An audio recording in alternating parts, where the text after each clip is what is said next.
Andrew's going to drop the baler off, sorry. He's just talking about Bill's OSR straw. I'm just going to drop the baler off, put the drill on, we'll get some OSR drill now we've got a bit of moisture.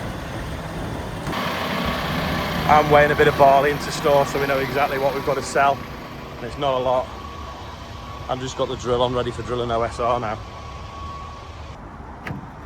Clark and Pullman have just arrived to swap this pipe that's leaking. So I'll quickly open the bonnet, take the panels off.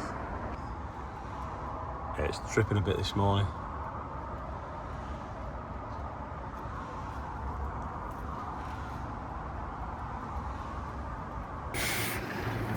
One of Nick's higher diggers. I think they've swapped it for one with bigger pumps.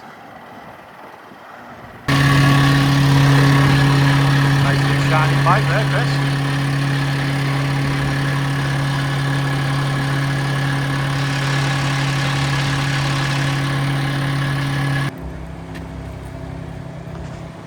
Ian's cleaning the cameras. They've got like really dusty over the last few weeks. That's the handy thing about the cherry picker, he can do it on his own. New toolbox has arrived. I got off GCS machinery. Oh, there's the key.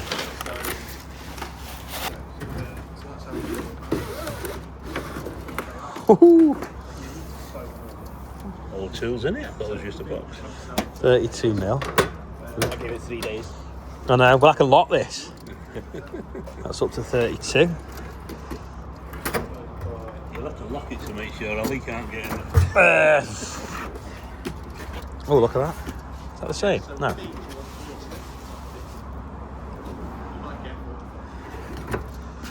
Oh, they're ratchet ones. Ratchet ring spanners up to 32 mil. Screwdrivers, torque bits, files,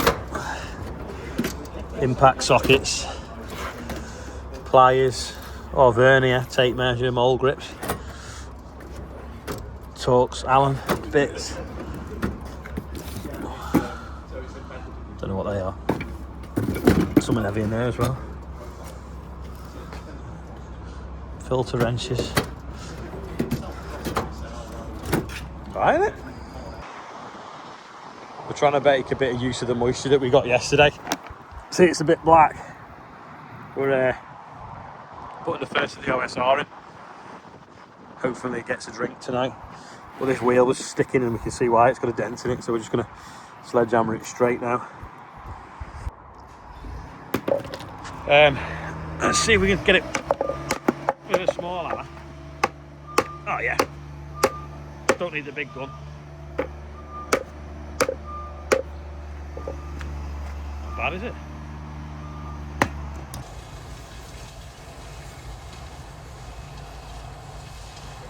It's a bit dusty.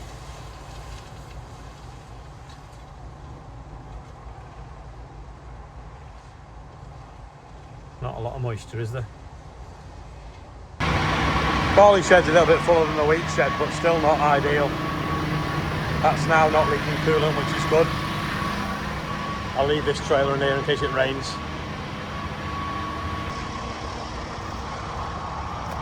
Got the rollers on. Proper orange because they've not been used since the spring. I'm going to have to try and trap some of this moisture in where Andrew's drilling OSR. I'm literally chasing Andrew out of the field here with the rollers. I'm just rolling in now these clods, which is also going to trap some of the moisture in, so hopefully it'll start growing ASAP. Yeah, it's finished the headland now, so he's going to fold up and be completely out of my way. And I'll whiz round 3 times, and then that is one field ticked off for part of this next year's drilling campaign already started, which seems wrong, although OSR seems to be the best paying at the moment, as long as it doesn't get cabbage stem flea beetle and the pigeons don't eat it. It is clever, isn't it, how that goes from 12 metres down to 2.5 to fit down the road in seconds, really.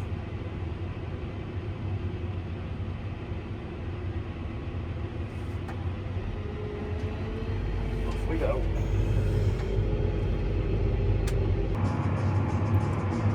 Not orange anymore, are they? Wrong button. Which one is it? That one. Need to get a new coil as well where that one's broken.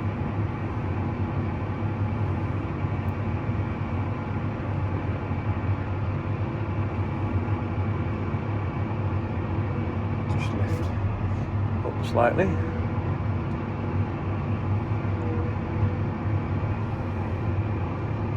Again, another machine, 12 metres, falls to about 2.5 of the road. Floats all out, ready for taking it off. A day of Claydon machinery actually. Straw rakes on the little Valtra. Oscar was doing a bit of raking this morning. Anyway, I don't need these I think now for a bit, so I'll go and drop them off. I'm just watching the kids while Charlotte does something on the computer in the office. And he's now chucking it down, which is great because that OSR should start growing. Not good for the straw that's on the floor, but at least it's just getting watered in. We've done some cover crop OSR as well, so that could be up by Friday. Clara's got her sheep game hood up. I'm going to put mine up. Some very good agricultural merchandise available on my website. Oh, the Sheep Games website, I must say.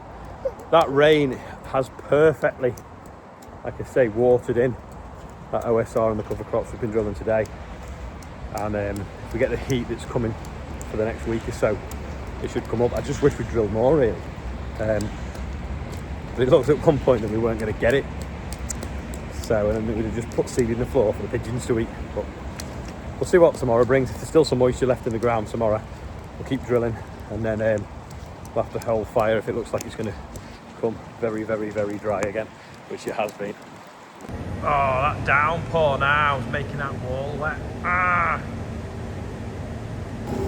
I think the gutter overflowed onto the air tunnel, and then some of the air is pushing the water along.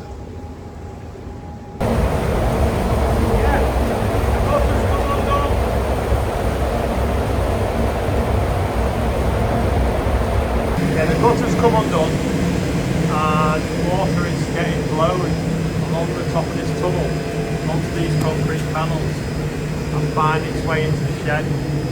So I'm just going to turn it off and unclip it.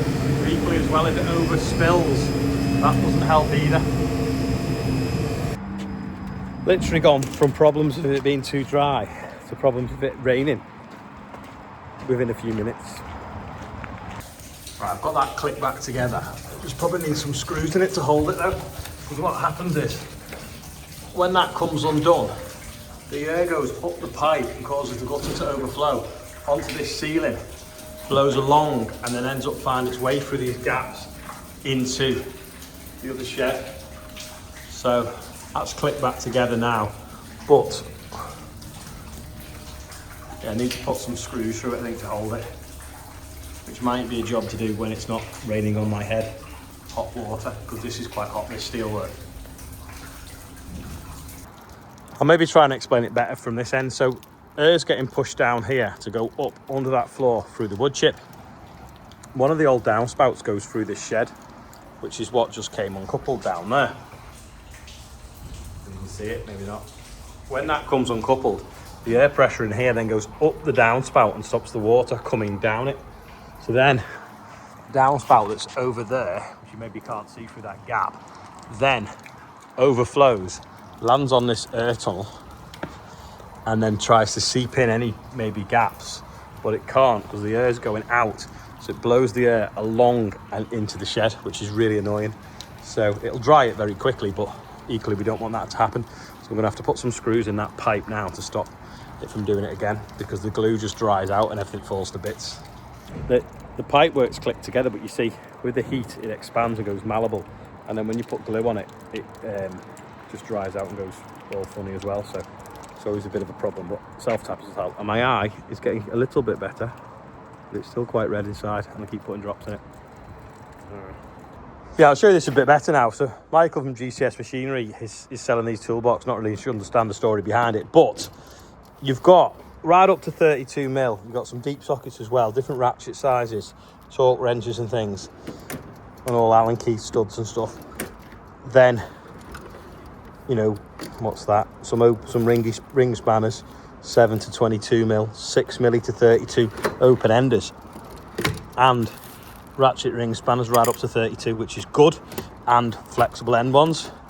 Then you've got like loads of other stuff like screwdrivers and things, impact sockets. But you see, that draws deep enough for the impact wrench to sit in there. This one, once you've took the wheels out in that box and the handle, you can also put some other power tools in here as well. So, and batteries, that's another deep one. So then you can lock it so people don't use it and lose them, is the plan. And obviously once on wheels you can wheel it around, but yeah, that way they shouldn't lose them, because if they can't use them they can't lose them, and no one puts anything back round here. I actually used 2 of the spanners before because one of the pipes on the drill had pressure in it and we couldn't get it on, so I had to slacken the hydraulic pipe off underneath. So I used the 19 and the 22 to do that, so it's already come in handy. Hold on, Clara. This has just arrived. The 100th, so 100th Cheshire ploughing match is on the 30th of September this year at Cholmondeley or Cholmondeley Castle, I think it's pronounced.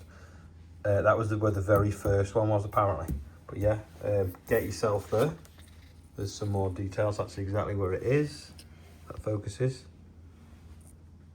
And yeah, for more inquiries, CheshirePloughMatch.org.uk.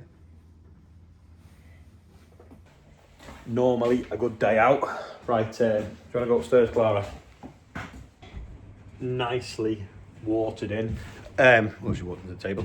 Yeah, she wants to come upstairs, but it means we can do the birthday bumper in the dry because it is raining, which is the strangest sentence to ever say after what we've had the last few weeks, apart from the rain we had last night. So we had 7.5 mil in 5 minutes, or 8 mil including overnight, which is twice the rainfall we had in August 76. We only had 4 mil in the whole of August 1976, which was exactly 50 years ago, wasn't it? Anyway, today's birthdays. Happy birthday, Ken Gibbs, he's 83.